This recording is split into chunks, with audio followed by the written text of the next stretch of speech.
اللهم صل على سيدنا محمد وعلى آل سيدنا محمد كما صليت على إبراهيم وعلى آل إبراهيم في العالمين إنك حميد مجيد.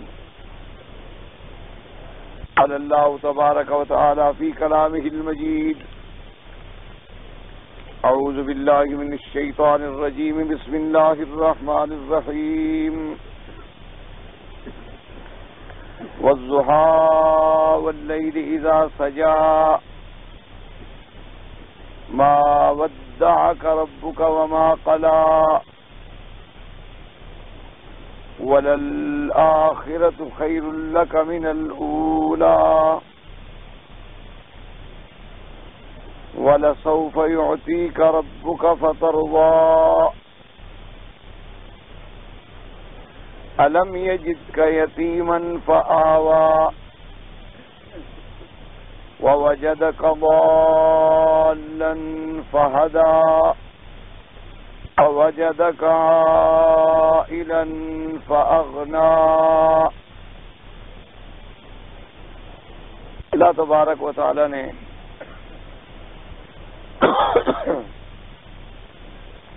کلام مقدس کی اس سورت مبارکہ میں جو سورت الضحیٰ ہے، شان بیان فرمائی اپنے پاک نبی حضرت محمد مصطفیٰ صلی اللہ علیہ وعلی آلہ واصحابہ وسلم تسلیما کثیرا کثیرا. ایسا الحمدللہ سابقہ دروس میں آپ نے سنا ہے، پہلی دو آیتوں میں اللہ تبارک و تعالی نے قسم کھائی ہے، اور اس کے بعد جواب قسم میں 3 آیات ارشاد فرمائی گئیں جن میں تسلی ہے حضور پاک صلی اللہ علیہ وسلم کے دل کے لیے، اور جس میں رد ہے مشرکین مکہ کا جنہوں نے وحی کے رک جانے پر حضور صلی اللہ علیہ وسلم کی شان میں گستاخیاں کی، حضور پاک کی شان میں کوتاہی کی، اور تانا دیا کہ اس کو اس کے رب نے چھوڑ دیا ہے، اب وحی اس پہ نہیں آتی. تو اللہ نے پہلے تو 2 چیزوں کی قسم کھائی تھی، ایک چڑھتے ہوئے دن کی، میں والضحیٰ مجھے قسم ہے چڑھتے ہوئے دن کی، واللیل اذا سجا، اور دوسری قسم تھی کہ مجھے قسم ہے رات کی جب وہ ڈھانپ لیتی ہے، یعنی پوری طرح جب اس کا اندھیرا چھا جائے، کامل ہو جائے، مکمل ہو جائے، اور اس میں تمام جاندار سکون پکڑ لیتی ہیں، اور گویا کہ رات ان کے لیے ایسا ہے جیسے کوئی پردہ اوپر آ کے اس کو ڈھانپ لیتا ہے. جواب قسم میں یہ ارشاد فرمایا تھا کہ ما ودعک ربک وما قلی، محمد عربی صلی اللہ علیہ وسلم تیرے رب نے نہ آپ کو چھوڑا ہے اور نہ تجھ پہ ناراض ہے. قلا ہوتا ہے بغض سے، یعنی اللہ پاک آپ سے نہ تو ناراض ہیں اور نہ انہوں نے آپ کو چھوڑا ہے. تو دوسری بات یہ فرمائی کہ وَلَلْآخِرَةُ خَيْرٌ لَكَ مِنَ الْأُولَىٰ، اور میرے پاک نبی آپ کی ہر بعد والی گھڑی جو ہے وہ پہلی گھڑی سے زیادہ بہتر ہے. یعنی آپ کے پاس نبوت تو اب بھی ہے لیکن وحی رکی ہوئی ہے، تو اب جب وحی آ رہی ہے تو بعد کی جو گھڑی ہے وہ پہلی گھڑی سے زیادہ بہتر. اور اسی طرح اب اسلام کے اندر کمزوری ہے اور بعد کے آنے والے زمانے میں قوت ہے، طاقت ہے، عزت ہے، عظمت ہے. دوسری بات یہ ارشاد، اور اسی طرح اس دنیا کی نعمتیں عارضی ہیں اور اصل نعمت جو ہے وہ دار آخرت کی ہے، جو نعمتیں ہمیشہ باقی رہنے والی ہیں اور جو کبھی ختم نہیں ہوں گی.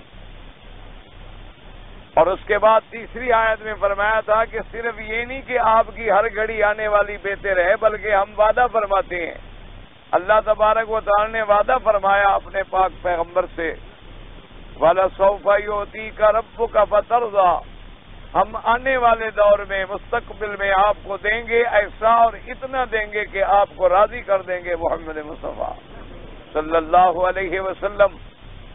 تو اس سے بھی حضور صلی اللہ علیہ وسلم کی دنیا کی ترقی بھی موجود ہے کہ اللہ نے جو دنیا میں وعدہ فرمایا کہ لِيُظْهِرَهُ عَلَى الدِّينِ كُلِّهِ، ہم آپ کے دین کو پوری دنیا کے ادیان پہ غالب کر دیں گے، اور جو دنیا میں وعدہ فرمایا تھا اِنَّا لَنَنصُرُ رُسُلَنَا وَالَّذِينَ آمَنُوا فِي الْحَيَاةِ الدُّنْيَا، کہ میرے پیارے نبی ہمارا وعدہ ہے کہ ہم اپنے پاک پیغمبروں کی مدد کرتے ہیں اور ان کے ساتھ جو ایمان والے ہیں ان کی مدد کرتے ہیں، اور دنیا میں جو وعدہ فرمایا تھا کہ نصر من اللہ وفتح قریب، اور جو دنیا میں وعدہ فرمایا تھا کہ انا فتحنا لک فتحا مبینا، کہ ہم آپ کو فتح مبین عطا فرمائیں گے، ہم آپ کی زندگی میں مکہ بھی فتح ہوگا، بدر میں بھی آپ کی عزت و عظمت بڑھے گی، خندق میں بھی ہم آپ کے دشمنوں کو رسوا کر دیں گے، خیبر میں بھی ہم آپ کو فتح عطا فرمائیں گے،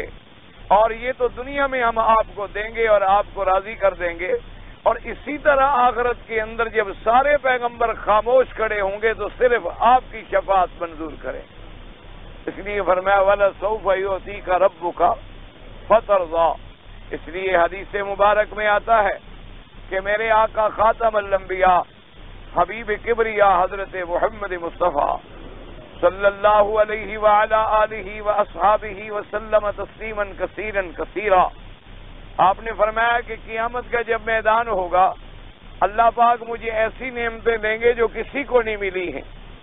صحابہ نے پوچھا، فرمایا سب سے پہلی نعمت تو یہ ہے کہ انا اول من یقرع باب الجنہ، کہ سب سے پہلے جنت کا دروازہ میں کھولوں گا، اور اس کے بعد فرمایا انا اول شافع و اول مشفع، فرمایا سب سے پہلے شفاعت بھی میں کروں گا اور سب سے پہلے شفاعت بھی میری منظور ہوگی۔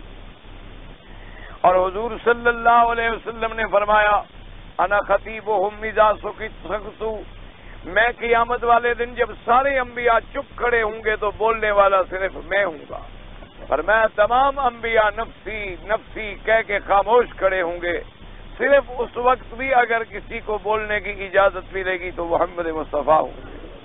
اسی طرح حضور پاک نے فرمایا حوض کوثر پہ بھی میں اپنی امت کو پلاؤں گا پانی، اور اسی طرح حضور پاک نے فرمایا کہ میرے اللہ نے جنت میں میرے لیے جو منزلہ اور جو مقام مرتب فرمایا ہے وہ کسی کو نہیں ملے گا، کیونکہ اللہ کا وعدہ ہے کہ وَابْعَثْ مَقَامًا مَحْمُودًا، مقام محمود جو ہے وہ سب سے اعلیٰ مقام ہے جنت کا، اور وہ بھی اگر ملے گا تو صرف حضور پاک صلی اللہ علیہ وسلم کو ملے گا۔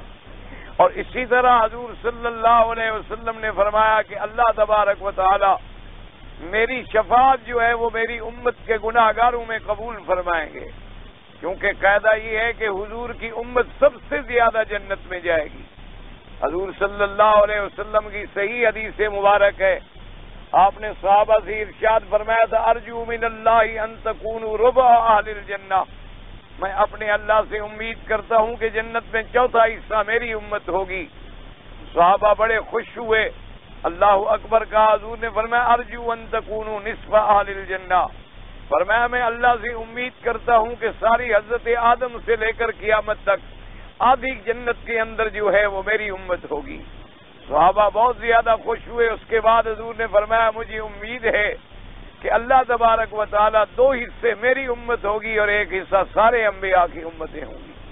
حضور صلی اللہ علیہ وعلا آلہ واصحابہ وسلم تسلیما کثیرا کثیرا، اور اسی طرح آپ نے فرمایا کہ اللہ تبارک و تعالی جنت والوں کی 120 صفیں بنائیں گے قیامت کے دن میں، 120 صفوں میں وہ لوگ کھڑے ہوں گے جن کو جنت کے پروانے ملیں گے۔ تو آپ نے فرمایا کہ تم خوش ہو جاؤ، ان میں 80 صفیں جو ہیں وہ امت محمد مصطفیٰ ہوگی صلی اللہ علیہ وعلا آلہ واصحابہ وسلم تسلیما کثیرا۔ اللہ کے کروڑوں صلاۃ و سلام ہوں ہمارے آقا پر۔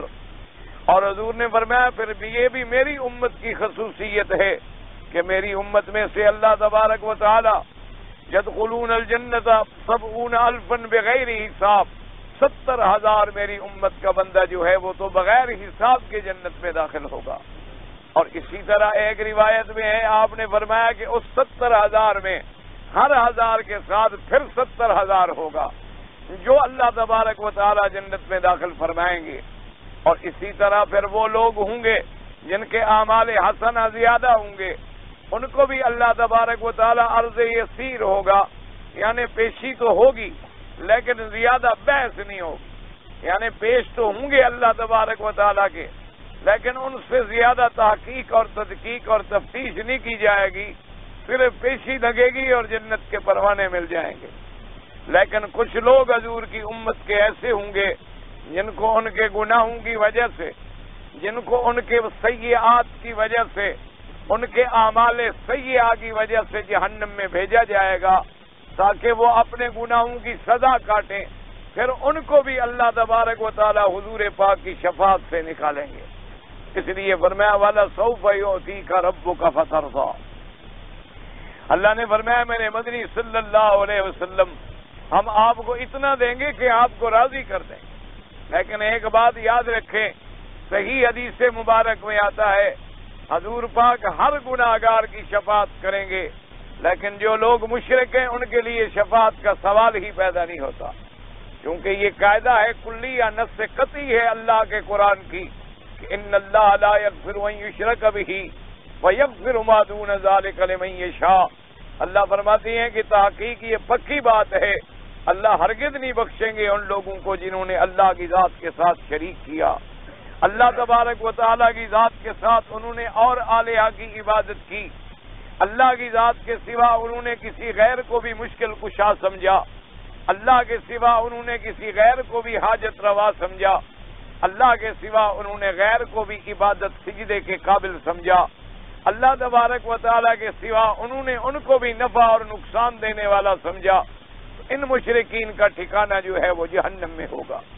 اور اسی طرح یاد رکھیں کہ حضور پاک کسی بدعتی کی بھی سفارش نہیں کریں گے، یعنی مشرک کی شفاعت کا تو سوال ہی پیدا نہیں ہوتا۔ اسی طرح جو لوگ مشرک تو نہیں ہیں لیکن بدعت کرتے ہیں، بدعت کا کیا معنی ہوتا ہے کہ کوئی ایسا عمل کیا جائے دنیا میں جس عمل کی بنیاد قرآن میں بھی نہ ہو، سنت میں بھی نہ ہو اور اجماع صحابہ میں بھی نہ ملے، کوئی دین کا کام جو ہے وہ نیا کتنے سے کتنا بہتر کیوں نہ نظر آئے، لیکن اگر اس کی بنیاد قرآن میں نہیں ملتی، فرمان محمد مصطفیٰ صلی اللہ علیہ وسلم میں بھی نہیں ملتی اور اجماع صحابہ میں بھی ہمیں نہیں ملتی، تو اس کو کہا جاتا ہے بدعت۔ اور اس کے بارے میں صحیح فرمان پاک ہے، فرمایا من احدث فی امرنا ھذا ما لیس منہ فہو رد، کہ جو آدمی میری شریعت میں، میری امت میں شریعت اسلام کے بعد کوئی دین میں نئے نئے طریقے نکالے، چاہے وہ کتنے خوبصورت طریقے کیوں نہ ہوں۔ اب دیکھیں مثال کے طور پر جو لوگ ایک رات میں قرآن ختم کراتے ہیں، کتنا حالانکہ قرآن ہے، قرآن پڑھا جاتا ہے، نعوذ باللہ کوئی کسی کو گالی نہیں دیتا، اللہ کا قرآن پڑھتا ہے، لیکن حضور کے زمانے میں یہ رواج نہیں تھا، صحابہ کے زمانے میں بھی یہ بات نہیں تھی، اور حضور نے فرما بھی دیا کہ قرآن 3 راتوں سے پہلے ختم نہ کیا جائے تاکہ لوگ تدبر کے ساتھ قرآن کو سمجھ سکیں۔ اب حالانکہ ہے قرآن کا پڑھنا، لیکن چونکہ اس کا اصل ہمیں قرآن و حدیث میں نہیں ملتا تو اس کو ہم سنت نہیں کہہ سکتے، ہم کہیں گے کہ ایک نیا طریقہ ہے جو رائج کیا گیا ہے۔ اب حالانکہ لوگ کہیں گے دیکھو جی ہم قرآن پڑھ رہے ہیں، تو حضور نے خود فرما دیا کہ رب قاری القرآن یقرأ القرآن والقرآن یلعنہ، حضور نے فرمایا میری امت میں ایسے لوگ بھی آئیں گے قرآن پڑھیں گے اور قرآن ان کو لعنت کر رہا ہوگا۔ صحابہ نے پوچھا حضور قرآن پڑھیں گے اور قرآن لعنت کرے گا؟ آپ نے فرمایا قرآن پڑھ رہے ہیں، جھوٹ بولتے ہیں تو قرآن تو لعنت کر رہا ہے، لعنت اللہ علی الکاذبین۔ آپ نے فرمایا قرآن پڑھتے ہیں اور سود کھا رہے ہیں تو سود والوں پر لعنت ہے۔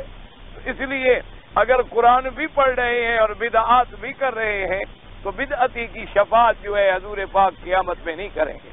اس لیے ہمیشہ کوشش کیا کریں کہ بدعات سے اپنے آپ کو بچائیں، کیونکہ صحیح حدیث مبارک ہے، حضور نے فرمایا کہ میں حوض کوثر پہ کھڑا ہوں گا اور میری امت پانی پی رہی ہوگی اور میں دیکھوں گا کہ ایک جماعت حوض کوثر کی طرف آ رہی ہے لیکن اللہ کے فرشتے ان کو مار مار کے ہٹا رہے ہیں۔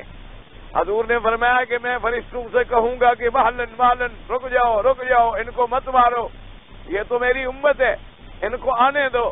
تو فرشتے عرض کریں گے انک لا تدری ما احدثوا بعدک یا رسول اللہ، فرشتے عرض کریں گے کہ حضور آپ کو پتہ نہیں ہے یہ تو بدعتی لوگ ہیں، ان لوگوں نے آپ کے بعد دین میں نئے نئے طریقے نکالے تھے، نئے نئے راستے نکالے تھے، نئی نئی چیزیں ایجاد کر ڈالی تھی، موت کے وقت میں بھی نئے طریقے، پیدائش کے وقت میں بھی نئے طریقے، شادی میں بھی نئے طریقے، اور جناب کھانے میں، خیراتوں میں، پینے میں بھی نئے طریقے نکالے تھے۔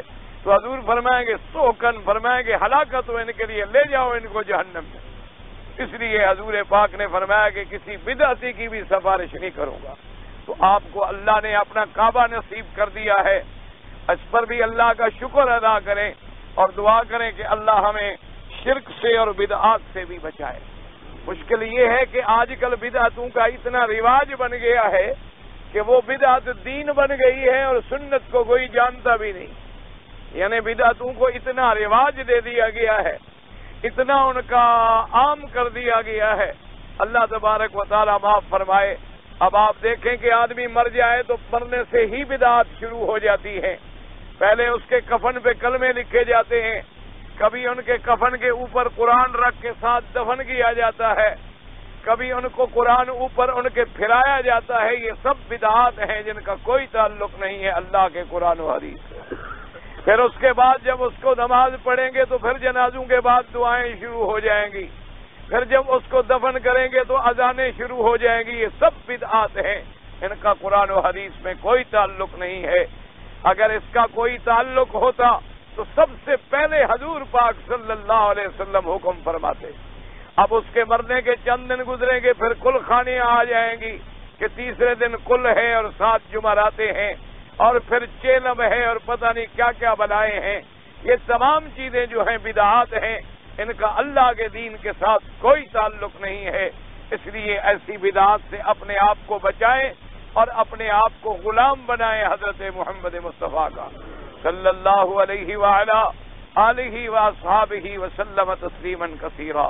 یعنی اندازہ کریں کہ سنت پہ چلنا چاہے ایک چھوٹی سی سنت ہو لیکن اس کا کتنا بڑا اجر ہے۔ جیسے کہ حدیث میں آیا کہ مسواک کرنا جو ہے یہ سنت ہے، کھانے کے بعد بھی مسواک کرنا سنت ہے، وضو کے ساتھ بھی مسواک کرنا سنت ہے، اسی طرح نماز کے آنے سے پہلے بھی تیار ہو کے مسواک کرنا سنت ہے۔ حضور نے فرمایا نیند سے اٹھو تو مسواک کرنا سنت ہے۔ اب مسواک سے کتنا بڑا فائدہ ہے، فرمایا مطہرۃ للفم ومرضات للرب، کہ یہ تمہارے منہ کو بھی صاف کر دیتا ہے اور تمہارے رب کو بھی راضی کر دیتا ہے۔ علماء نے لکھا ہے کہ صرف مسواک کرنے کا اتنا فائدہ ہے، اس کے 70 فائدے ہیں، اور ایک فائدہ یہ ہے کہ جو اس سنت پہ عمل کرنے والا ہوگا اس کا خاتمہ ایمان پہ ہوگا۔ تو اب آپ اندازہ کریں کہ حضور کی چھوٹی سنت پہ بھی عمل کریں تو اللہ تبارک و تعالی خاتمہ ایمان پہ فرما دیتے ہیں، اور بڑی سی بڑی بدعت پہ عمل کریں تو اللہ کے نبی سے دور ہو جائیں گے اور شفاعت سے بھی محروم ہو جائیں گے۔ اس لیے دعا کریں اللہ کسی کو شفاعت سے محروم نہ کرے، اللہ ہر مسلمان کو سنت پہ چلنے کی توفیق دے۔ ان 3 چیزوں کے بعد پھر اللہ نے اپنی نعمتوں کا ذکر فرمایا۔ یہ تو تسلی تھی نا، حضور صلی اللہ علیہ وسلم کی پریشانی کو دور کر دیا گیا۔ اللہ تبارک و تعالی نے حضور کا اطمینان کر دیا کہ میرے مدنی صلی اللہ علیہ وسلم نہ تو تیرے رب نے تجھے چھوڑا ہے اور نہ تو اس سے ناراض ہے، اور ہر آنے والی گھڑی پہلی گھڑی سے آپ کے لیے بہتر ہے، اور اتنا ہم آپ کو دیں گے کہ ہم آپ کو راضی کر دیں۔ یہاں تک تسلی ہو گئی۔ اب اللہ اپنی نعمتیں یاد فرماتے ہیں۔ تو پہلی نعمت کیا تھی؟ الم یجدک یتیما فآویٰ۔ اللہ نے فرمایا میرا مدنی کیا آپ کو ہم نے یتیم نہیں پایا پھر آپ کو ٹھکانہ دیا؟ تو جب ہم نے آپ کے بچپن میں حفاظت کی، جب آپ کی ہم نے ولادت کے وقت حفاظت کی، بعد الولادت حفاظت کی، زمانہ رضاعت میں حفاظت کی، جب ہم نے آپ کی بچپن میں حفاظت کی، آپ کو ٹھکانہ دیا، تو اب جب آپ ہمارے نبی بن گئے، آپ کے سر پہ رسالت و نبوت کا ہم نے تاج رکھ دیا ہے، تو اب آپ کو ہم چھوڑ دیں گے؟ ہم نے تو آپ کو بچپن میں بھی نہیں چھوڑا، ہم نے تو آپ کو اس وقت بھی نہیں چھوڑا جب آپ یتیم مکہ تھے، جب آپ اکیلے تھے، ماں مر گئی تھی، باپ مر چکا تھا، عبد المطلب بھی مر گیا، ابی طالب بھی مر گیا، لیکن ہم نے آپ کی حفاظت کی، آپ کو ٹھکانہ دیا۔ کبھی بی بی خدیجہ کو آپ کا غلام بنا دیا، کبھی صدیق کو آپ کے دروازے پہ جھکا دیا۔ تو جب ہم نے اس وقت آپ کی حفاظت کی ہے تو اب ہم آپ کو چھوڑ دیں گے؟ الم یجدک یتیما فآوا۔ اب اگلی آیت پہ آپ غور کریں، اور دوسری اللہ نے انعام کیا فرمایا؟ فرمایا ووجدک ضالا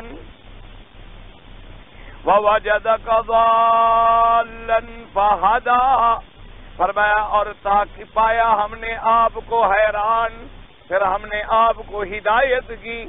تو یاد رکھیں یہاں لفظ ضال آ گیا۔ ضال کا لفظ جو ہے بعض اوقات اللہ رحمت فرمائے کہ قرآن مقدس میں یہ لفظ جو ہے ایک لفظ ہدایت ہے اور ایک لفظ ضلالت ہے۔ بظاہر ضلالت کا معنی ہوتا ہے گم کردہ راہ، جو راستے سے بھٹک گیا ہو، اور ہدایت کا مطلب ہوتا ہے پھر اس کو راستے پر لگا دینا۔ تو اب یہ مراد نہیں ہوتی نعوذ باللہ کہ اللہ کے نبی راستے سے بھٹک گئے تھے، یہ مراد نہیں ہوتی، کیوں؟ اللہ کے نبی تو معصوم ہیں، اللہ کے نبی معصوم ہوتے ہیں، گناہوں سے بھی پاک ہوتے ہیں، کفر اور شرک سے بھی پاک ہوتے ہیں، لیکن مراد یہ اللہ نے فرمایا کہ آپ اتنے حیران تھے، اتنے متفکر تھے، اتنے ایسے حال میں تھے کہ کیسے میں پورا معاملہ، مکے والے بھی مخالف ہیں، قریش بھی مخالف ہیں، اپنے بھی مخالف ہیں، پرائے بھی مخالف ہیں، بنو ثقیف بھی مخالف ہیں، طائف والے بھی مخالف ہیں، اور گھر والے بھی مخالف ہیں، کبھی جادوگر کہتے ہیں، کبھی شاعر کہتے ہیں، کبھی نعوذ باللہ جھوٹا کہتے ہیں۔ تو حضور گھبرائے ہوئے تھے کہ میں ان کو اب نبوت کی دعوت کیسے دوں گا؟ اللہ نے فرمایا پھر ہم نے آپ کی وہ پریشانی دور کر کے آپ کو نبوت کے راستے پہ نہیں ہدایت کر کے چلا دیا۔ مراد یہ تھا، ورنہ یہ نہیں ہوتا نعوذ باللہ اللہ معاف کرے کہ نبی گمراہ ہوں۔ اللہ کے نبی گمراہی سے پاک ہوتے ہیں، اللہ کے نبی گناہوں سے پاک ہوتے ہیں، معصوم ہوتے ہیں۔ ہر آدمی کے لیے ترجمہ اسی کے مطابق ہوتا ہے جو اس کی شان کے مطابق ہو۔ اور بعض علماء نے فرمایا کہ نہیں، جیسے یتیم ہونے کا ذکر آیا تھا نا، الم یجدک یتیما فآوا ووجدک ضالا فہدی، اور پایا ہم نے آپ کو گم، آپ راستہ بھول گئے۔ انہوں نے کہا حقیقتاً بچپن میں حضور ایک دفعہ گم ہو گئے۔ انہوں نے کہا واقعہ یہ ہے کہ ایک دفعہ حضور صلی اللہ علیہ وسلم آپ بچپن میں، آپ کا بچپنا تھا، ابتدائی زمانہ تھا، آپ جو باہر تشریف لے گئے تو آپ راستہ بھول گئے۔ آپ راستہ جب بھول گئے، اب عبد المطلب جو ہے پریشان ہے، حضور مل نہیں رہے، حتیٰ کہ بعض لوگوں نے عبد المطلب کا بڑا مشہور ایک قصیدہ بھی نقل کیا ہے کہ عبد المطلب نے ڈھونڈا کہ حضور کہاں ہیں، پتہ نہ لگے۔ عبد المطلب نے جناب سارے مکے کے ارد گرد پہاڑوں میں اور دور دور تک آدمی دوڑا دیے، اور اس زمانے میں تو پانی تھا نہیں مکے میں، ماں سوائے زمزم کے اور کوئی پانی نہیں تھا، بڑے دور دور کہیں کوئی چشمے تھے تو ان کا وجود بھی نہیں تھا، اور خشک اور بے آب و گیاہ وادی تھی، یا ریت تھی یا پہاڑ تھے۔ اب حضور مل نہیں رہے اور بچپنا ہے حضور صلی اللہ علیہ وسلم کا، تو عبد المطلب گھبرائے۔ جب کوئی اطلاع نہ آئی تو دوڑتے ہوئے آئے اور آ کے اللہ کے کعبے کا طواف کیا، اور ملتزم پہ کھڑے ہو گئے اور اپنے خدا سے دعا مانگی کہ میرا مولا، میرا مدنی محمد مجھے واپس ملا دے۔ حضور صلی اللہ، اب دیکھیں عبد المطلب زمانہ کفر ہے، ابھی حضور کی زمانے نبوت بھی نہیں آیا، یعنی حضور کے بچپن کا زمانہ ہے، ابھی اعلان نبوت بھی نہیں ہوا، لیکن حضور جب گم ہوئے اور دیر ہو گئی تو عبد المطلب نے آ کے دعا مانگی، تو کس سے مانگی ہے؟ تو اسی سے مسلمانوں عقیدہ سمجھو کہ عبد المطلب کفر کے زمانے میں بھی مانگے تو خدا سے مانگے، اور ہم نبی کا کلمہ پڑھنے کے بعد مانگے تو کبھی داتا سے مانگے اور کبھی کلندر سے مانگے، تو ہم بھی مسلمان ہیں۔ دعا کرو اللہ تبارک و تعالی ہمیں صحیح اسلام نصیب کر دے۔ اب جناب حضور صلی اللہ علیہ وسلم کی پریشانی میں عبد المطلب بھاگ رہا ہے، پورے مکے میں پوچھ رہا ہے، تھوڑی دیر گزری تو کیا دیکھتا ہے کہ ابو جہل حضور کو اونٹنی پہ بٹھا کے لا رہا ہے۔ عبد المطلب نے جب دور سے دیکھا تو کہا مجھے کیا؟ انہوں نے کہا حضور تو فلاں جگہ پہاڑ میں راستہ بھولے ہوئے تھے، میں وہاں سے گزرا تو میں نے اونٹنی پہ بٹھا کے ان کو مکے میں پہنچایا، کیونکہ اس وقت ابو جہل کے دل میں بھی دشمنی نہیں تھی.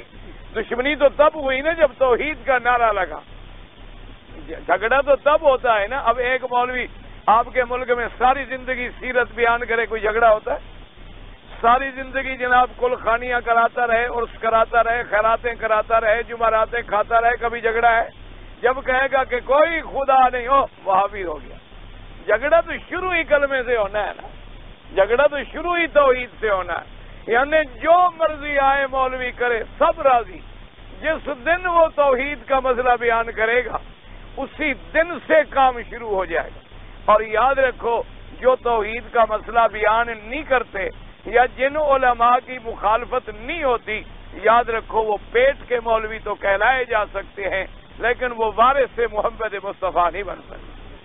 ورنہ ہم مولویوں کی کیا طاقت ہے جی؟ کروڑ مولوی اکٹھا کرو، حضور کے جوتے کے پاؤں کی مٹی کے برابر بھی نہیں. تو جب حضور کو لوگوں نے پتھر مارے اور ہمیں پتھر نہ ملے تو معلوم ہوا کہ کوئی گڑبڑ ہے، مسئلہ چھپا رہا ہے. اگر مسئلہ کھول کے بیان کرے گا تو پھر حضور کی طرح تکلیفیں آئیں گی، پھر گالیاں سننی پڑیں گی، پتھر کھانے پڑیں گے، پتھروں پہ چلنا پڑے گا، پاؤں زخمی ہو جائیں گے، اور صحابہ کو پھر انگاروں پہ لوٹنا پڑے گا، گھر چھوڑنے پڑیں گے.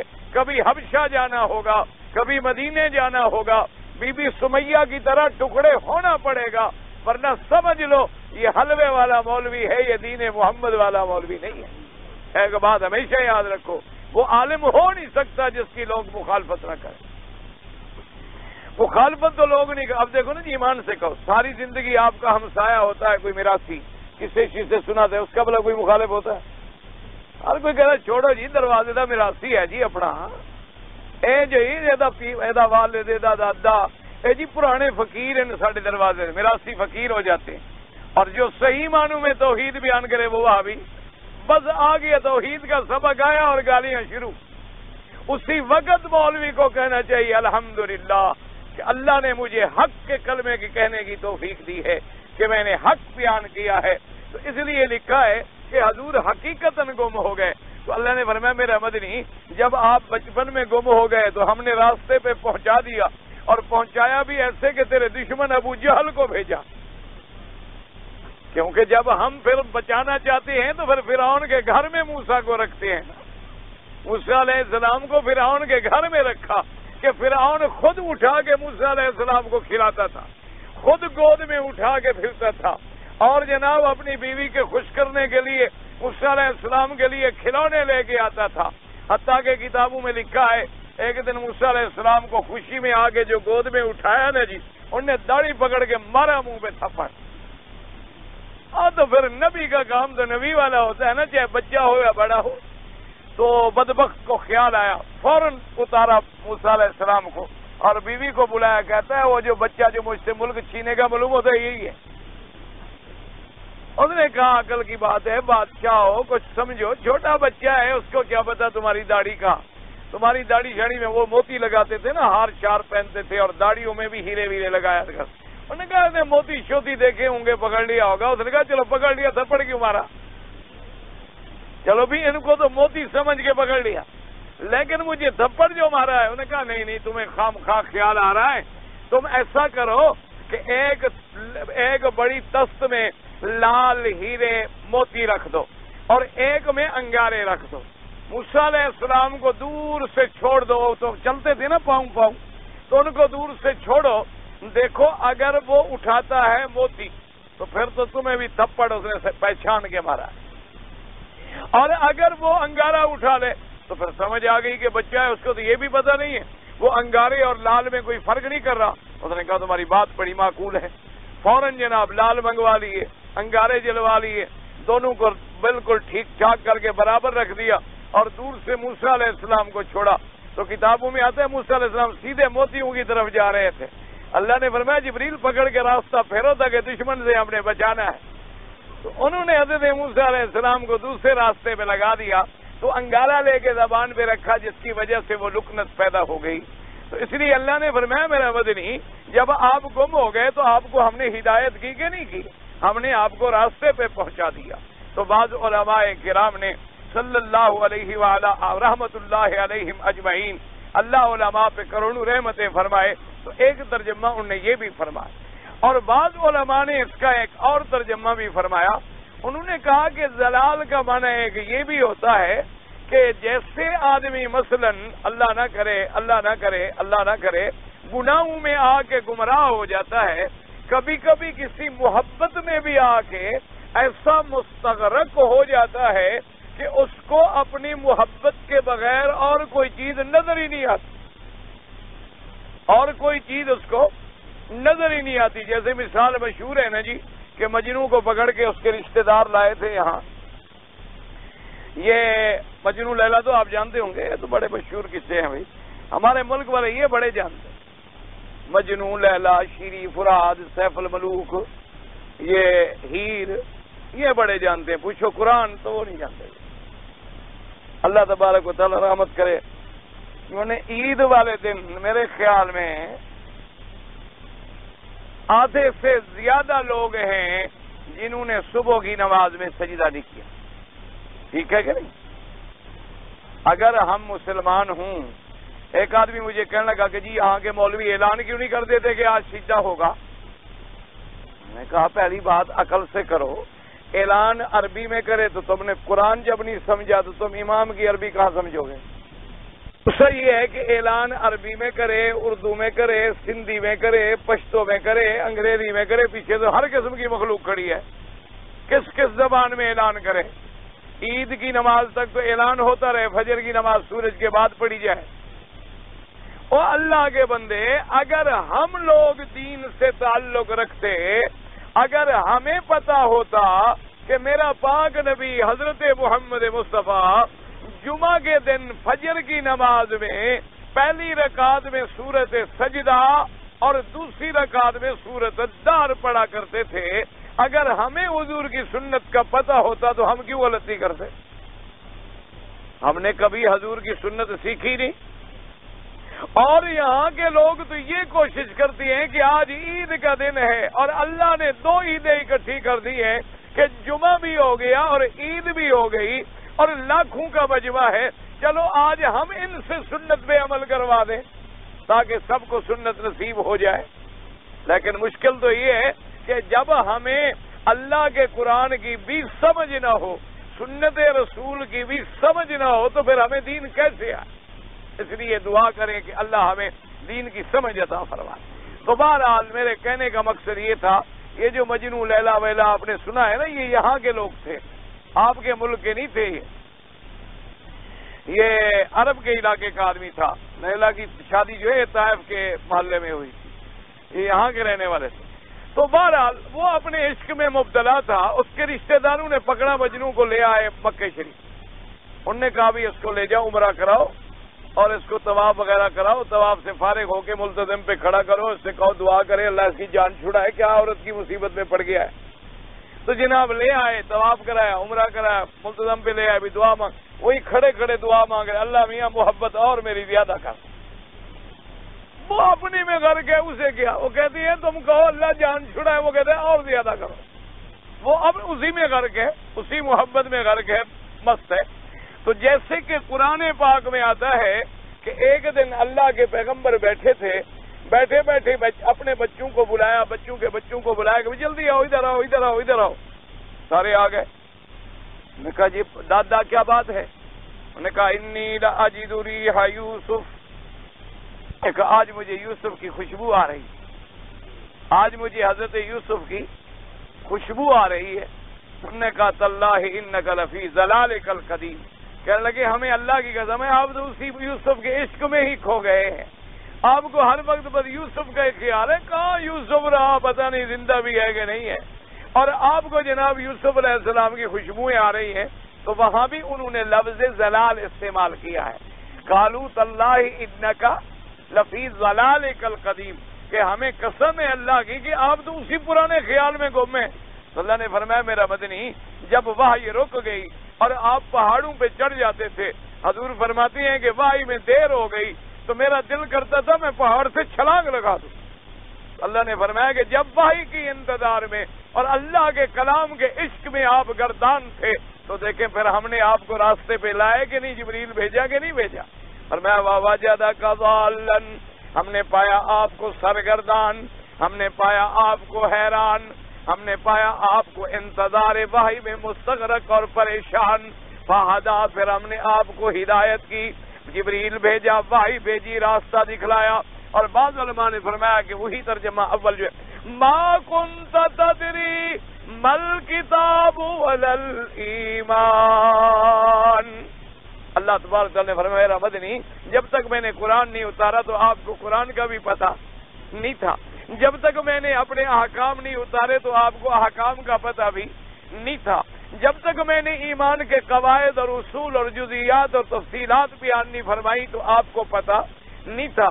جیسے یوسف علیہ السلام کے قصے میں فرمایا، نحن نقص علیک احسن القصص بما اوحینا الیک ھذا القرآن وان کنت من قبلہ لمن الغافلین، میرا مدنی ہم نے آپ پہ بہترین قصہ بیان کیا یوسف کا، ورنہ آپ کو تو یوسف علیہ السلام کے قصے کا پتہ بھی نہیں تھا، آپ تو غافل تھے، آپ کو تو علم میں بھی نہیں تھا کہ یوسف علیہ السلام پہ کیا بھی تھی۔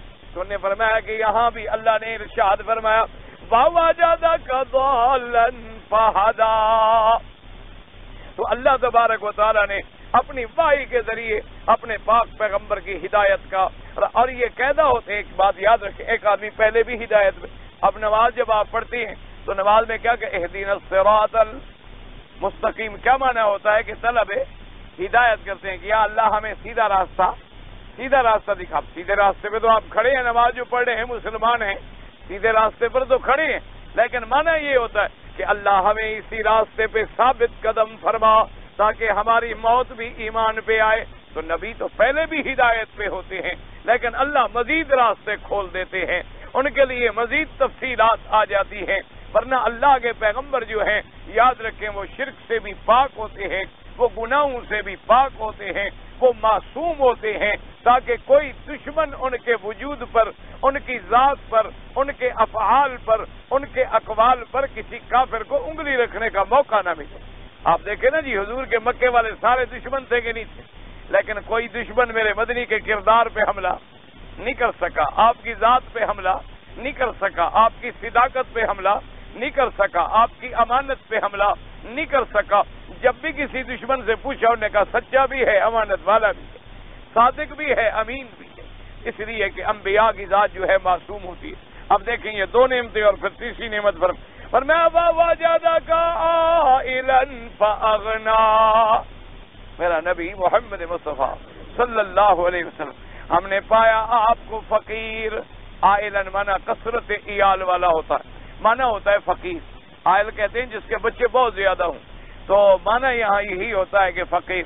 فَأَغْنَىٰ، پھر ہم نے آپ کو غنی کر دیا، کیونکہ اب حضور صلی اللہ علیہ وسلم آمنہ کے لال جب پیدا ہوئے ہیں تو حضور کے گھر میں تو دیا بھی نہیں جل رہا، حضور صلی اللہ علیہ وسلم کے گھر کے اندر تو دیا بھی نہیں جل رہا، اور پھر حضور صلی اللہ علیہ وسلم نے مکے والوں کی بکریاں بھی چرائی۔ حضور صلی اللہ علیہ وسلم کے گھر میں نہ دولت ہے، نہ دنیا ہے، نہ درائم ہے، نہ دنانیر ہے، نہ کوئی مال ہے، نہ کوئی کثرت مال ہے۔ اللہ نے فرمایا ہم نے پایا آپ کو فقیر، پھر ہم نے آپ کو غنی کر دیا۔ غنی کر دیا کیسے غنی کر دیا؟ اللہ نے ظاہری بھی غنی کر دیا اور باطنی بھی غنی کر دیا۔ حضور ظاہری طور پر بھی غنی تھے اور باطنی طور پر بھی غنی تھے، دل کے بھی غنی تھے اور ہاتھ کے بھی غنی تھے۔ اس لیے حدیث پاک میں آتا ہے صحابہ فرماتے ہیں رضوان اللہ علیہم اجمعین، کہتے ہیں حضور کی طبیعت کی سخاوت کا یہ عالم تھا کہ کبھی آپ کی زبان پہ ہم نے لاز سنا ہی نہیں، یعنی کبھی آپ نے یہ کسی نے کہا ہو کہ حضور مجھے کوئی چیز دے دیں، آپ نے کہا لا نہیں، کہتے ہم نے نہیں تو سنی نہیں نا۔ جب بھی کسی نے سوال کیا تو فرمایا دے دو۔ حتیٰ کہ بی بی عائشہ فرماتی ہے کہ جب رمضان کا مہینہ آ جاتا تھا تو حضور پاک ایسی سخاوت پہ آتے تھے جیسے ہوا چلتی ہے ٹھنڈی، جیسے باد صبا چلتی ہے، کرری المرسل، کیا مانا کہ جب باد صبا چلتی ہے، یہ ٹھنڈی ہوا چلتی ہے جہاں وہ اچھے آدمی کو لگتی ہے وہاں میرے جیسے گناہگار کو بھی لگتی ہے، جہاں مسلمان کو لگتی ہے وہاں کافر کو بھی لگتی ہے، جہاں دوست کو لگتی ہے وہاں دشمن کو بھی لگتی ہے۔ تو حضور کی سخاوت کا بھی یہ عالم ہوتا تھا کہ جو کچھ آ رہا ہے لٹا رہے ہیں، جو آ رہا ہے لٹا رہے ہیں۔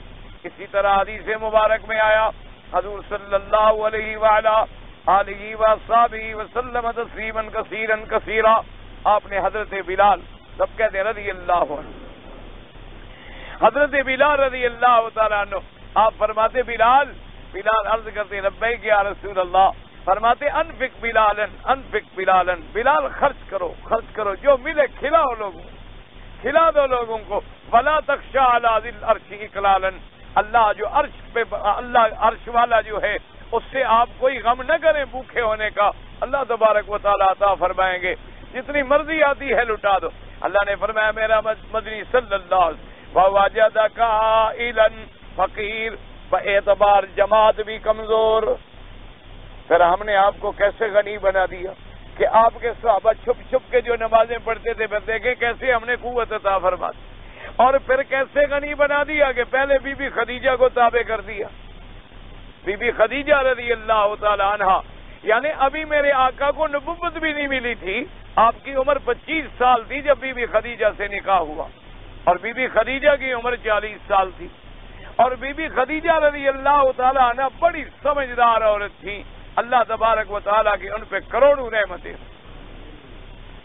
سیدہ خدیجہ رضی اللہ تعالی عنہا، آپ کو پتہ چلا حضور پاک صلی اللہ علیہ وسلم کے کمال کا، تو انہوں نے بلایا اور حضور سے کہا حضور یہ میرا پیسے لے جائیں اور تجارت کریں، آپ میرا مال لے جائیں اور شام سے جا کے تجارت کریں، اور اس نے ساتھ ایک خادم لگا دیا تھا۔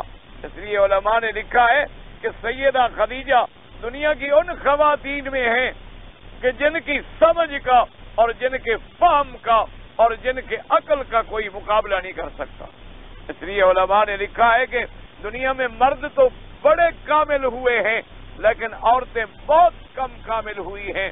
ایک ان میں بی بی مریم ہے، اور ایک ان میں حضرت شعیب پیغمبر کی بیٹی ہے، اور ایک سیدہ خدیجہ رضی اللہ تعالی عنہا۔ فرمایا یہ وہ لوگ ہیں کہ جن کو اللہ نے کمال عقل عطا فرمایا تھا کہ شعیب کی بیٹی نے بھی موسیٰ علیہ السلام کو جب لے گئی تو اپنے باپ سے کہا کہ ابا جان مہربانی کرو انہیں رکھ لو ملازم، وہ بھی پہچان گئی موسیٰ علیہ السلام، ان کی امانت کو، ان کی دیانت کو، ان کے شان کو پہچان گئی۔ اسی طرح بی بی مریم، اسی طرح بی بی آسیہ، اور اسی طرح بی بی خدیجہ الکبریٰ رضی اللہ تعالی عنہا کہ تجارت کے لیے مال دے دیا، ساتھ خادم لگا دیا کہ مجھے ایک ایک لمحے کی تم نے آگے رپورٹ کرنی ہے کہ میرے مدنی کا اٹھنا کیسے ہے، سونا کیسے ہے، لیٹنا کیسے ہے، بیٹھنا کیسے ہے، بولنا کیسے ہے، معاملات کیسے ہیں۔ جب واپس آئے رپورٹ ملی، خود پیغام بھیج دیا کہ یا رسول اللہ صلی اللہ علیہ وسلم میں شادی کرنا چاہتی ہوں، آپ مجھے قبول فرمائیں۔ تو یہ ان کی پہچان تھی کہ وہ نور نبوت کو پہچان گئے، ان کو سمجھ آ گئی کہ حضور صلی اللہ علیہ وسلم کی شان ہو۔ اسی لیے حدیث مبارک میں آتا ہے کہ جب وحی آئی اور حضور پریشان ہو کے تشریف لائے تو سب سے پہلے بی بی خدیجہ نے کہا کلا لا یخزیک اللہ ابدا، اس نے کہا محمد عربی آپ نہ گھبرائیں، مجھے خدا کی قسم ہے اللہ آپ کو کبھی رسوا نہیں کریں گے، انک تصل الرحم، آپ رحم رشتہ داروں کا خیال رکھتے ہیں، آپ یتیموں کی رکھوالی کرتے ہیں، آپ مسکینوں کی دستگیری کرتے ہیں، آپ فقیروں کی مدد کرتے ہیں، آپ ہر وقت کار خیر میں ہیں، آپ کو خدا کہاں چھوڑے گا۔ تو اس کے بعد اللہ نے فرمایا ہم نے غنی کر دیا۔ پھر سیدنا ابی بکر صدیق جو مکے کا سب سے بڑا تاجر، ساری دولت حضور کے قدموں میں ڈھیر کر دی۔ جو غلام مسلمان ہوتا اور جس کو مکے والے تکلیف پہنچاتے حضرت ابو بکر جا کے خرید کر کے آزاد کر دیتے کہ جاؤ حضور کی خدمت میں رہو اور دین سیکھو۔ تو اللہ نے فرمایا کہ دیکھو ہم نے کیسے آپ کو غنی کر دیا، پھر ہم نے آپ کو مکے سے مدینے بھیجا، اوس اور خزرج کے قبائل کو غلام بنا دیا، پھر ہم نے بدر میں فتح دی، ہم نے خندق میں فتح دی، ہم نے خیبر میں فتح دی، ہم نے آپ کو طائف میں فتح دی، پورے عرب کو آپ کے سر نگوں کر دیا اور اموال غنیمت کے ڈھیر آپ کے قدموں میں لگا دیے. ہم نے آپ کے دشمن بنو نذیر اور بنو قینقاع جو یہودیوں کے قبائل تھے مدینے میں، ان پر آپ کو غلبہ دیا اور ان کے تمام اموال کو مال فے بنا کے آپ کے قدموں میں ڈھیر لگا دیا. تو میرا مدنی، آپ جب فقیر تھے ہم نے نہیں چھوڑا، آپ جب یتیم تھے ہم نے نہیں چھوڑا، آپ جب راستہ بھولے تھے ہم نے نہیں چھوڑا، اب نبی بنا کے آپ کو چھوڑ دیں گے؟ اس لیے بات کو سمجھیں تاکہ پچھلی آیات کے ساتھ جوڑ لگے کہ ما ودعک ربک وما کلا، تیرے رب نے تجھے نہیں چھوڑا ہے میرا مدنی. جب آپ یتیم تھے پھر بھی ہم نے آپ کو ٹھکانہ دیا، جب آپ بھولے آپ کو ہدایت کی، اور جب آپ فقیر تھے آپ کو غنی کر دیا. جب ان حالتوں میں ہم نے آپ کو نہیں چھوڑا تو اب نبوت کا تاج پہنا کے آپ کو ہم چھوڑ دیں گے؟ فرمایا ما ودعک ربک وما قلی. اور اسی طرح دیکھیں کہ پہلے تسلی میں بھی 3 آیتیں تھیں، ما ودعک ربک وما قلی وللآخرۃ خیر لک من الاولی ولسوف یعطیک ربک فترضی. اچھا، اب انعام میں بھی اللہ نے کتنی آیتیں گنائی ہیں؟ 3. الم یجدک یتیما فآوی ووجدک ضالا فہدی ووجدک عائلا فاغنی. ترتیب قرآن دیکھیں. اچھا، آگے حکم بھی 3 دیے، اس کے بعد جو حکم ہے وہ بھی 3 دیے ہیں. زندگی باقی انشاءاللہ تو بات باقی، کیونکہ پھر میرے دوستوں کے سوال رہ جاتے ہیں اور وہ دوسرے دن پوچھنے والا بیچارہ ضروری نہیں کہ موجود ہو. کہتا ہے جی مسجد کے اندر اگر ہم کسی کو خیرات دیں تو جائز ہے؟ بالکل جائز ہے. طواف اور نماز کے دوران نظر جو ہے نیچے رکھیں ادب کے ساتھ، نماز میں ہلیں جلیں نہیں، مسواک پہلے کرنا چاہیے، نماز کے اندر نہیں. چھوٹی بڑی داڑھی نہیں، داڑھی سنت کے مطابق کم از کم 1 قبضہ 1 مشت کے برابر. خانہ کعبہ کی طرف چونکہ پاؤں کرنا جو ہے یہاں کے عرف میں توہین نہیں سمجھا جاتا، ہمارے ملک میں توہین سمجھا جاتا ہے. بہرحال اگر آپ کے چونکہ آداب کے خلاف ہے آپ تو نہ کیا کریں، ورنہ قاعدہ ہے کہ جب مردے کو بھی گزارے تو پاؤں ادھر ہوں، اس لیے کہ جب کھڑا ہوگا تو سیدھا کھڑا ہوگا، اور اگر پاؤں ادھر ہوں جب کھڑا کریں گے تو کعبے کی طرف پشت ہوگی. اس لیے عرب کے اندر یہ منع نہیں ہے. ہمارے یہاں چونکہ رواج ہے کہ بے ادبی، ہم تو جی باپ کی طرف پاؤں نہ کرو، اور جناب ادھر پیر صاحب کا گھر ہے ادھر بھی پاؤں نہ کرو، اور اس طرف انہوں نے کہا کعبہ شریف ادھر بھی نہ کرو، اس طرح انہوں نے کہا مدینہ شریف ہے ادھر بھی نہ کرو، انہوں نے کہا اس طرف، انہوں نے کہا جی نہ کربلا شریف ہے ادھر بھی نہ کرو، انہوں نے کہا ادھر، انہوں نے کہا سارے شریف میں میں کھڑا رہوں، پھر آخر میں کہاں یہ ہوں. قرآن مجید کو سرانہ بنا کے رکھنا منع ہے، رکن یمانی کو ہاتھ لگانا سنت ہے، چومنا منع ہے. جو سنتیں لوگوں نے چھوڑ دی ہیں ان کو زندہ کیا جائے تو واقعی اللہ پاک 100 شہیدوں کا ثواب عطا فرمائیں گے. نماز جنازہ کے بعد 1 سلام پھیرتے ہیں، 2 سلام بھی حدیث میں موجود ہیں اور 1 سلام بھی موجود ہے. اس لیے یہ علماء یہ کرتے ہیں کہ باقی نمازوں میں 2 سلام پھیرتے ہیں، جنازے میں 1 پھیرتے ہیں تاکہ حضور کی دونوں حدیثوں پہ عمل ہو جائے. لہذا آپ 1 پھیریں تو کوئی بات نہیں اور 2 پھیریں تو کوئی بات نہیں. یہ لڑائی جھگڑے والے مسئلے ہی نہیں ہیں، یہ تو افضل اعلیٰ اولا کی باتیں ہیں، اس کے علاوہ کوئی بات نہیں. آپ 2 پھیریں گے انشاءاللہ آپ کو کوئی نہیں پکڑتا. اگر وہ 1 پھیرتے ہیں تو آپ بھی اعتراض نہ کریں کہ حدیث مبارک میں موجود ہے. ویسے بھی قاعدہ ہے کہ جب نماز میں آدمی 1 جانب سلام پھیر لے تو نماز پوری ہو جاتی ہے. بعد میں لکھ کر حضرت کہتا ہے جی ہم نے حج افراد کرنا ہے تو حج افراد جب ہم کریں تو یہاں سے طواف کر کے صفا مروہ دوڑ کے جائیں؟ نہیں، نہ کوئی طواف ہے نہ کوئی صفا ہے. آپ نے حج کرنا ہے، 8 تاریخ کو 2 رکعت پڑھیں، احرام باندھیں اور سیدھا مینا چلے جائیں، کوئی طواف نہیں کوئی صفا نہیں. آپ نے 10 تاریخ کو آ کے طواف بھی کرنا ہے اور صفا مروہ بھی دوڑنی ہے. یاد رکھیں، یہ تو بعض کتابوں میں ہوتا ہے کہ کوئی بیمار ہے، کوئی بوڑھا ہے، کوئی حاملہ عورت ہے، تاکہ پھر رش ہوگا تو پہلے اگر طواف کر کے صفا مروہ دوڑ لے تو 10 کو آ کے صرف طواف کرے گا، اس کو صفا نہیں دوڑنی پڑے گی. وہ تو بیماروں کے لیے صرف گنجائش ہے، یہ نہیں کہ ہر آدمی ایسا کرے. اچھا ویسے ایک بات یاد رکھیں، جو پہلے کرتے ہیں ان کو ڈبل تکلیف ہوتی ہے، 8 کو بھی رش ہوتا ہے اور 10 کو بھی. تو ایک دفعہ رش کیوں نہ بھگتے ہیں، 2 دفعہ ضروری بھگتنا ہے. اس لیے ہمیشہ یہ ہے کہ 10 کو آ کر طواف بھی کریں اور صفا مروہ بھی دوڑیں. ایک آدمی نے غلطی کی اور اس پر دم لازم ہو گیا، تو کیا وہ دم کا گوشت خود کھا سکتا ہے؟ نہیں کھا سکتا. جرمانے کا جو دم ہو اس کا گوشت خود نہ کھائیں، مسکینوں کو، ساتھیوں کو کھلا دیں. کہتے ہیں جی کہ آپ نے کہا ہے کہ انگوٹھے چومنا جائز نہیں ہے. ہمارے ملک کے کچھ عالم کہتے ہیں کہ جائز ہے. تو جو کہتے ہیں جائز وہ حدیث دکھلائیں. میں تو کہتا ہوں جائز نہیں ہے. جو جائز کہتا ہو حدیث تو اس کو دکھلانی ہوگی نا.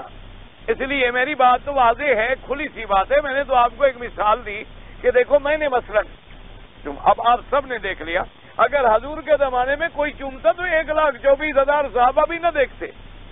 کوئی تو دیکھ لیتا نا. آخر بخاری میں ہوتا، مسلم میں ہوتا، ترمذی میں ہوتا، نسائی میں ہوتا، سیاستہ میں ہوتا، اور پھر یہ بات اتنی مشہور ہوتی کہ سارے صحابہ. میں نے کہا حجر اسود کا چومنا چھپ گیا. تو اگر ایک پتھر کا چومنا نہیں چھپ سکا، تو اگر حضور کے زمانے میں انگوٹھے چومے جاتے یا حضور کے بعد چومے جاتے تو وہ مسئلہ بھی نہ چھپ سکتا. وہ مسئلہ بھی بڑا واضح ہوتا اور کتابوں میں چمکتا ہوتا. لہذا یاد رکھیں کسی حدیث میں نہیں ہے اور بالکل بدعت ہے. سنت یہ ہے کہ جب میرے مدنی پاک کا نام آئے درود شریف پڑھیں. اگر خون نکل آئے دانتوں سے بالکل وضو، امام ابو حنیفہ رحمۃ اللہ علیہ فرماتے ہیں کہ خون نکل آئے وضو ٹوٹ جاتا ہے. بند کرنا ضروری ہے. آپ نے کیوں نہیں کیا؟ تو آپ کو کیا پتا ہے میں نے عمرہ کیا ہے؟ عجیب بات.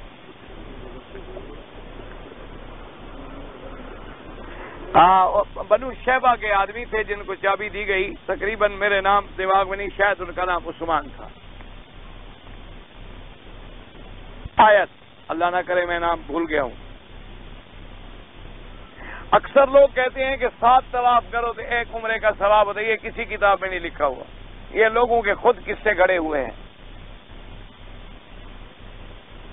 ہے کہ طواف میں ہم احتیاط تو کرتے ہیں، لیکن بعض اوقات عورتوں کو ہاتھ لگ جاتا ہے. اللہ نیتوں کو اور دلوں کو جانتا ہے.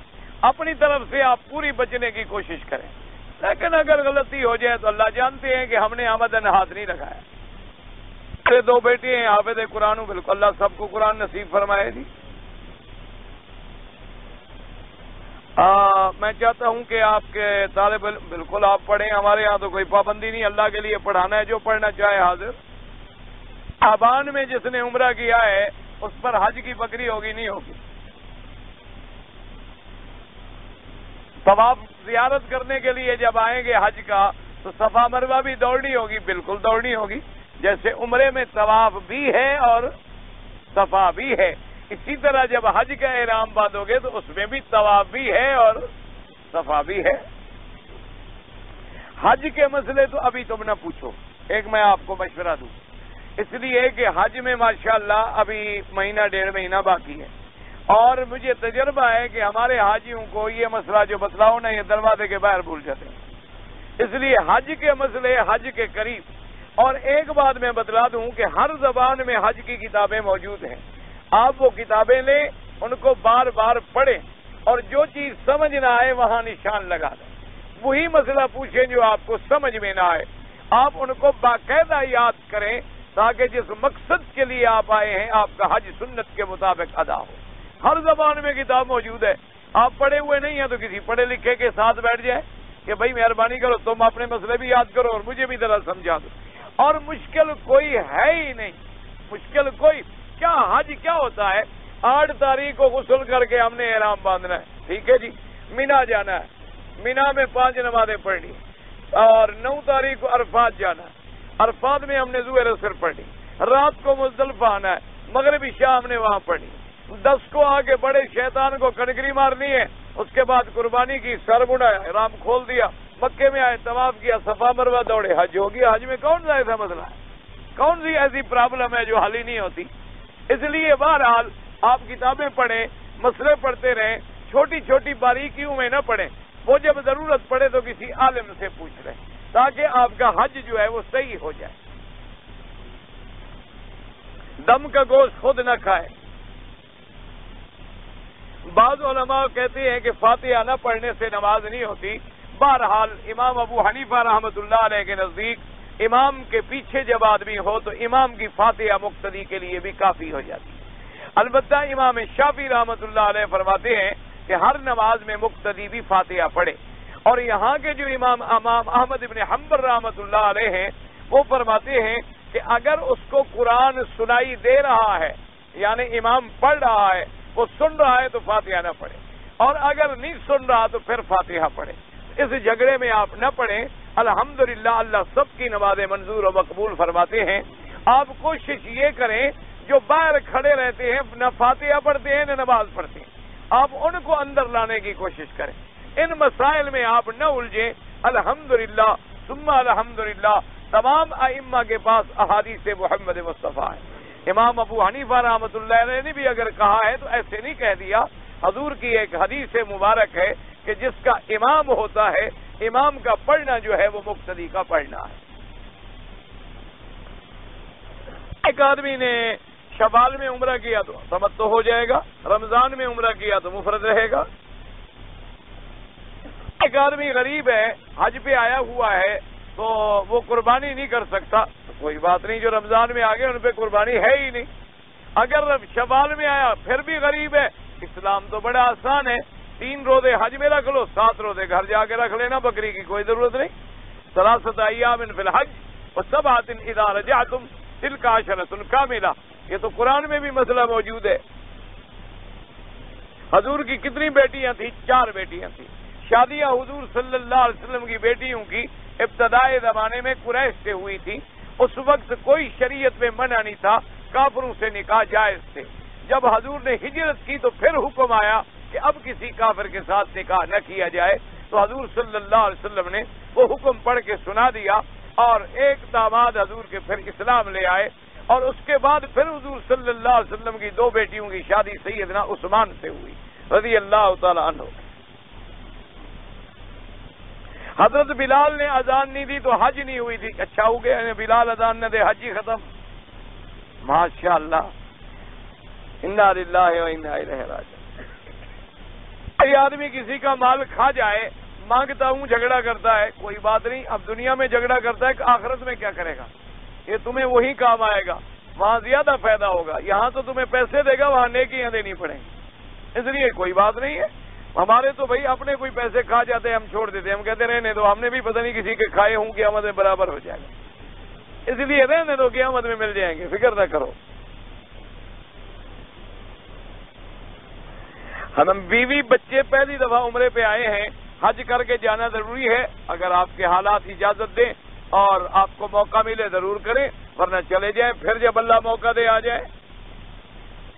حضرت بلال نے اذان نہیں دی اور سورج نہیں نکلا، یہ بالکل گھڑنتو مسئلے ہیں، کوئی مسئلہ نہیں ہے۔ میں پتہ نہیں کیا، میں مقروض ہوں، اور کیا میرے ماں کو حج بلا سکتا ہوں؟ پہلے تم اپنا قرضہ ادا کرو، قرضہ ادا کرنے کے بعد پھر اللہ تمہیں توفیق دے تو ماں کو بھی حج کرا دینا۔ سب سے پہلے قرضہ ادا کرو۔ قرضہ ایک ایسی مصیبت ہے کہ آدمی اللہ کے راستے میں شہید بھی ہو جائے، قرضہ معاف نہیں ہوتا۔ آدمی حج میں عرفات میں بھی مر جائے، قرضہ معاف نہیں ہوتا۔ قرضہ ایسی بلا ہے کیونکہ یہ حقوق العباد ہے، یہ بندوں کا حق ہے۔ بندوں کا حق جب تک ادا نہ کرو اللہ بھی معاف نہیں کرتے۔ یا ادا کرو یا بخشواؤ، یا ادا کرو یا حق والے سے کہو کہ تم مجھے اللہ کے لیے بخش دو۔ تو بہرحال پہلے قرض ادا کرو، اس کے بعد ماں کو حج کرانے کا سوچنا۔ میری ماں، ایک عورت میری ماں ہے، اگر وہ آئے محرم نہ ہو، اگر بوڑھی ماں ہے کوئی بات نہیں، جوان عورت جو ہے وہ بغیر محرم کے سفر نہ کرے۔ ایک عورت ہے، اس کے پاس جو وراثت میں اس کو جائیداد ملی ہے وہ اپنی اولاد کے بجائے بھائی کو دینا چاہتی ہے۔ بھائی ویسے تو بہرحال دے سکتی ہے لیکن گناہگار ہوگی، جب اللہ نے اس کے وارث پیدا کیے ہیں اس کے وارثوں کا حق ہے۔ ویسے زندگی میں تو جس کو دے دے اس کا ملک ہے نا، جس کو چاہے دے دے، لیکن اپنی اولاد کو محروم کر دینا جو ہے اس سے بھی شریعت نے منع فرمایا۔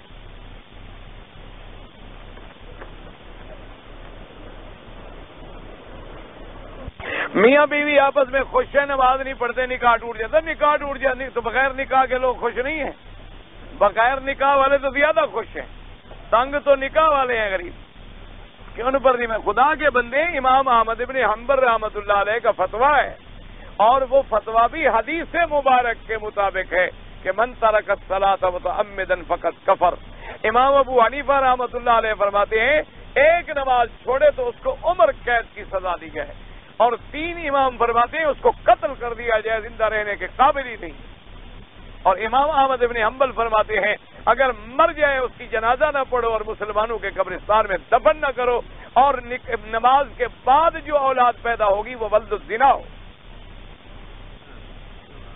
اور ہمارے یہاں نماز کو پڑھتا ہی کوئی نہیں۔ انا للہ و انا الیہ راجعون، یعنی اللہ جانتا ہے، ہم تو مسافر ہوتے ہیں نا، وہاں بھی مسافر ہوتے ہیں، رات دن سفر، مسجدیں ہیں ویران ہیں، نمازی کوئی، یعنی اب خود ہم مسافر 4 آدمی، اذان بھی خود دی، جماعت بھی خود کی، اور مسجد چلے مسجد پڑھی ہے۔ میں نے 5000 روپے میں نے مسجد کے لیے 5000 دیے تھے، اس نے مسجد کے ساتھ دارالعلوم کی لائبریری پر خرچ کر دی، اپنی رہائش پر خرچ کیے ہیں تو قیامت میں پکڑا جائے گا، اور مسجد کے لیے دیے تھے تو لازم تھا کہ مسجد پہ خرچ کرتا، ادھر ادھر نہ کرتا۔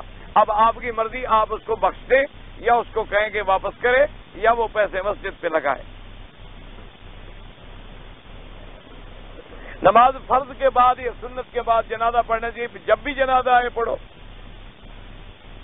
ہم بھی کسی کا جنازہ پڑھیں گے تو کوئی ہمارا بھی پڑھے گا، ہم اگر غفلت کریں گے چلو چھوڑو یار اور پڑھ لیں گے، پتہ نہیں ہمارے جنازے میں بھی لوگ یہی کہہ دیں۔